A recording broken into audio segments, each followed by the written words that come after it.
बिस्मिल्लाहिर्रहमानिर्रहीम, अस्सलाम वालेकुम। इमरान खान साहब ने 6 दिन का अल्टीमेटम दिया था और अब इस हवाले से बड़ी ख़बरें डिस्कस हो रही हैं, क्योंकि जिस तरह लॉन्ग मार्च में तशद्दुद किया गया, जो वहाँ पर हालात थे जिसके बारे में इमरान खान साहब बार बार बता रहे हैं कि मुझे ख़दशा था कि लोगों में इतना ज़्यादा गम और गुस्सा था पुलिस के ख़िलाफ़, जिस तरह से शेलिंग की गई, जिस तरह से औरतों और बच्चों पर तशद्दुद किया गया, जितनी आंसू गैस के शेल फेंके गए, पाकिस्तान की तारीख़ में इस तरह नहीं हुआ। और फिर लोगों में बहुत ज़्यादा गुस्सा था और मुझे ये खौफ था कि पुलिस के ख़िलाफ़ तो पहले ही है, इदारों के ख़िलाफ़ आ जाएगा। वहाँ पर रेंजर्स थी, फ़ौज थी, रेंजर्स ने भी शेलिंग की, तो ये मामला आगे बढ़ जाना था। इसी वाले से उन्होंने एक और इंकशाफ किया है जिस पर बहुत ज़्यादा बात हो रही है। तो आज कुछ बड़ा हो सकता है, क्योंकि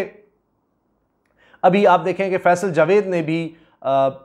इस वक्त अगर हम देखें तो बड़ी खबरें बनी हुई है कि उन्होंने सेनेट में भी इन ख्यालात का इजहार किया है कि सिर्फ ट्रेलर था, अभी फिल्म बाकी है और अब अल्टीमेटम जो दिया था, डेडलाइन जो दी थी, वो ख़त्म हो रही है। तो इसी हवाले से इमरान खान साहब बड़ा ऐलान कर सकते हैं। हम देख रहे हैं कि हुकूमत इस वक्त खौफज़दा भी है, परेशान भी है। और आप देखें कि गुड्स ट्रांसपोर्ट वाले अब ये कह रहे हैं कि जी इतने बड़े पैमाने पर हमारे कंटेनर्स पकड़े गए हैं, करोड़ों का हमारा नुकसान होता है, हम डीज़ल की कीमतों से पहले ही परेशान हैं कि हमें हड़ताल करनी पड़ेगी जिस तरह हुकूमत पकड़ धकड़ कर रही है। अभी से रावलपिंडी इस्लामाबाद को बंद करने के अहकामात हैं, कंटेनर्स पकड़े जा रहे हैं। खौफ इतना ज़्यादा है कि पता नहीं आज ही इमरान खान साहब क्या ऐलान कर देंगे।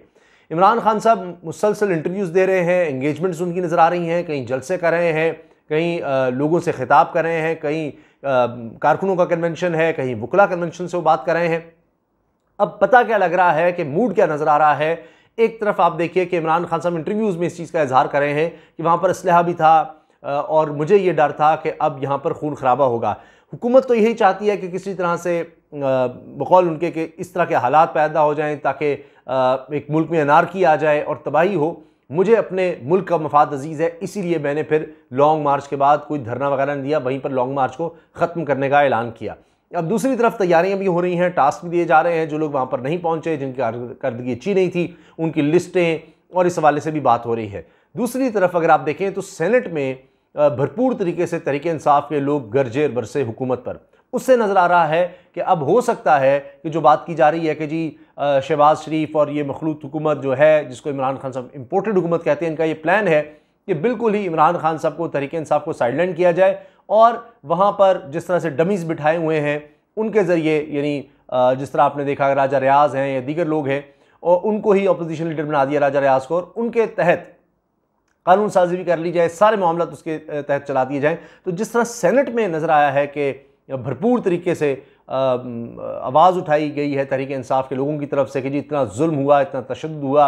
और वहाँ पर आज़म स्वाति साहब भी बोले हैं, दीगर रहनुमा भी बोले हैं, शिबली फराज भी बोले हैं कि इतनी ज़्यादा शेलिंग, इतना जुल्म हुआ। अब लग रहा है कि शायद असेंबली में वापसी हो, लेकिन अभी तक इसका इनकार किया जा रहा है, लेकिन ऐसा हो भी सकता है। अब दूसरी तरफ अगर इमरान खान साहब असेंबली में वापस आने का ऐलान करते हैं तो फिर हुकूमत को ज़्यादा टफ टाइम मिलेगा पार्लियामेंट के अंदर भी। और अगरचे हुकूमत ये तासुर देगी कि जी वापसी हो गई है और अब कोई हमें इमीडिएट थ्रेट नहीं है, लेकिन नज़र आ रहा है कि हर दिन इस हुकूमत पर भारी पड़ रहा है। और अब खौफ ये है कि जिस तरह का तशद्दुद हुआ, कारकुन जाँ बहक हुए तहरीक इंसाफ के, और इस हवाले से बयानात भी बड़े सख्त होते चले जा रहे हैं। वज़ीर आला खैबर पख्तूनख्वा का बयान बहुत ज़्यादा हाईलाइट हो रहा है, जिसमें उन्होंने कहा कि अब अगर इमरान खान ने लॉन्ग मार्च की कॉल दी तो मैं फ़ोर्स लेकर जाऊँगा, खैबर पख्तूनख्वा की फ़ोर्स को इस्तेमाल करूँगा, क्योंकि इतना जुल्म हुआ है, इतनी ज़्यादती हुई है। इमरान खान साहब खुद कह रहे हैं कि जब सुप्रीम कोर्ट के अहकामात आ गए कि पुरअमन एहतजाज की इजाज़त दी जाए हुकूमत की तरफ से, तो हमारा ख्याल था कि सब कंटेनर, रुकावटें हटा दी जाएंगी और कोई तशद्दुद नहीं होगा। लेकिन जैसे जैसे आगे बढ़ते गए, शेलिंग बढ़ती चली गई, तशद्दुद बढ़ता चला गया, तो अब लोग इस पर गुस्से में हैं। अभी मैं देख रहा था कि शहबाज गिल साहब का बयान लोग निकाल कर चला रहे हैं कि जिन्होंने कहा कि आप खैबर पख्तूनख्वा के लोगों को नहीं जानते कि जब आप उन पर इतना तशद्दुद और जुल्म करेंगे वो भूलेंगे नहीं, वो उसका बदला लेने की कोशिश करेंगे। आपको नहीं पता क्यों इस तरह के काम किए जा रहे हैं। अब इस पर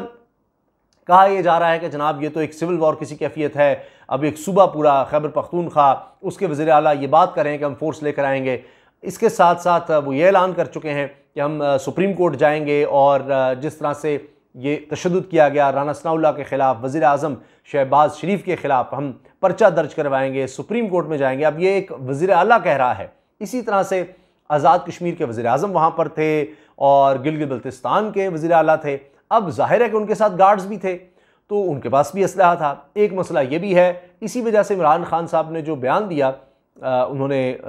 मेरा ख्याल है 92 पर मोहित पीरज़ादा साहब को इंटरव्यू देते हुए कहा कि जी वहाँ पर पिस्तौल हमारे लोगों के पास भी थे, असलहा था, तो ये बड़ा ख़तरनाक हो सकता था। तो अब इसको बहुत ज़्यादा बढ़ाया चढ़ाया जा रहा है, लेकिन दूसरी तरफ से भी कहा जा रहा है कि भाई असलहा तो वहाँ पर था, उनके गार्ड्स थे, और अगर इस तरह उन पर अटैक होता, क्योंकि राना सनाउल्लाह साहब के हवाले से खबर चल रही है कि उन्होंने कहा हुआ था कि बराह रास्त अटैक इमरान खान पर करना है सीधा, और सबसे ज़्यादा शेल इमरान खान के कंटेनर इमरान खान के ऊपर फेंकने हैं, ये बाकायदा अहकामात थे।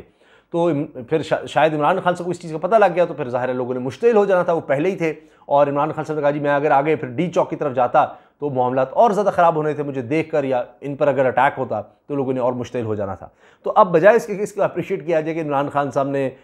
मामले की नज़ाकत को समझा और हालात उस तरफ नहीं जाने दिए, लेकिन अब इसको और दिखाया जा रहा है कि जी चले गए वापस, यानी आप एक शख्स को जैसे प्रवोक कर रहे हैं वो हो रहा है। और दूसरी तरफ मैंने आपको बता दिया बयानात क्या आ रहे हैं, अब नज़र आ रहा है गम और गुस्सा तहरीक इंसाफ के लोगों में है, और हुकूमत दूसरा लॉन्ग मार्च बर्दाश्त नहीं कर सकती। तो जून के हवाले से कुछ ना कुछ बड़ा फैसला तो होकर रहेगा। अगर इमरान खान साहब असम्बली में आने का कहते भी हैं तो इसका हरगिज़ कतई ये मतलब नहीं है कि जनाब वो कोई लॉन्ग मार्च नहीं करेंगे, वो किसी वक्त भी कॉल दे सकते हैं। और जिस तरह अब एक दिन रह गया है तो आज के दिन भी बड़े फैसले हो रहे हैं, मुसलसल मुशावरत चल रही है इमरान खान साहब की तरफ से। इसी दौरान में एक और बड़ी खबर जो सिद्दीक जान ने बताई है, और वीलॉग में उसका तफसील से उन्होंने जिक्र किया है कि अब राबते बड़े संजीदगी से हो रहे हैं, हाई लेवल पर हो रहे हैं इस्टेब्लिशमेंट के साथ भी। और जिस तरह से इस्टेब्लिशमेंट के साथ ताल्लुकात बहुत ज़्यादा ख़राब हो गए, तकरीबन उसी सतह पर चले गए जिस सतह पर यानी मियां नवाज़ शरीफ ने जिस तरह से हमले किए थे उसके बाद से थे। और अब लोग ये सवाल करते हैं कि वहाँ से तो मामला ठीक हो गए हैं उन बयानात और वो सारी चीज़ों के बाद, लेकिन इमरान खान साहब से खिलाफ हो गए हैं। जबकि इमरान खान साहब ने बराह रास्त दूसरा नाम नहीं लिए, लेकिन फिर भी वो कहीं ना कहीं जिक्र करते रहे कि जी ये इस्टेब्लिशमेंट के हवाले से उस तरह से सपोर्ट नहीं मिली, या वो न्यूट्रल का जिस तरह जिक्र करते रहे। फिर वो ये बात भी करते रहे कि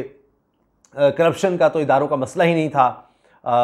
मुझे ये पता चला जिनका ये काम था उन्होंने नहीं किया। तो इशारों के नाम में वो बार बार इस तरह की बात करते रहे हैं, कभी न्यूट्रल का जिक्र कर दिया, कभी इदारों का जिक्र कर दिया, और लेकिन साथ वो फ़ौज के हक़ में बयानात वाज़ेह तौर पर देते रहे हैं। फिर इसके साथ साथ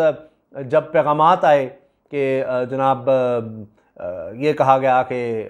अर्ली इलेक्शंस करवाए जाएं या इस्तीफ़ा है, 3 ऑप्शन इस तरह की बात हुई, तो कभी कहा गया कि जी वो प्राइम मिनिस्टर हाउस से कहा गया था, इमरान खान साहब ने कहा जी इस्टेब्लिशमेंट बीच में आई थी, उनकी तरफ से 3 ऑप्शन थे। तो मैंने कहा जी अर्ली इलेक्शंस हो सकते हैं, लेकिन इस्तीफ़ा और अदम इत्मीनाद का वोट ये तो बिल्कुल ही आउट ऑफ क्वेश्चन था। तो ये सब बातें थी, और भी जगहों पर इमरान खान साहब ये बात करते रहे हैं, कहीं ना कहीं इशारे देते रहे। तो उसके बाद से इस्टेब्लिशमेंट के साथ ताल्लुकात, या कम से कम हायर अप्स के साथ ताल्लुकात बहुत ज़्यादा ख़राब थे। फिर ये खबर भी चली जी इमरान खान साहब ने नंबर बंद कर दिए हुए हैं,